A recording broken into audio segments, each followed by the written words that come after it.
अनंत कोटी ब्रह्मांड नायक श्री राजाधिराज योगीराज श्री संत गजानन महाराज की जय। 8 फेब्रुवारी प्रकट दिनानिमित्त जाणून घेऊया माऊलींच्या प्रकट दिनाचा तो थरारक अनुभव। 1800 माघ वैद्य सप्तमी शेगावच्या पुण्यभूमीत एक असामान्य तेज प्रकटलं। उकरड्यावर बसून अन्नाचे कण वेचणारा तो साक्षात परब्रह्म होता।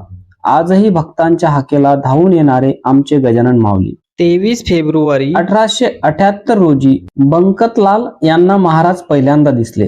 अंगावर कपडे नाहीत, डोळ्यात विलक्षण तेज आणि ओठांवर फक्त एकच मंत्र, गणगणात बोते। बंकतलाल यांनी विचारलं, महाराज आपण कोण? पण उत्तर मिळालं फक्त शांत स्मित हास्य।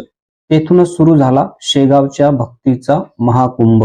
महाराजांनी कधीच स्वतःला देव मानलं नाही। त्यांनी शिकवलं की अन्न हे पूर्ण ब्रह्म आहे, त्याचा अपमान करू नका। त्यांच्या दर्शनाने संकटे टळतात आणि मनात शांती लाभते। गणगणात बोते या मंत्रातच जगाचं सार सामावलं आहे। येत्या 8 फेब्रुवारीला आपण सर्वजण प्रकट दिन साजरा करत आहोत। आपल्या लाडक्या माऊलींच्या चरणी नतमस्तक होऊया। कमेंटमध्ये गणगणात बोते लिहायला विसरू नका आणि हा व्हिडिओ जास्तीत जास्त भक्तांपर्यंत शेअर करा।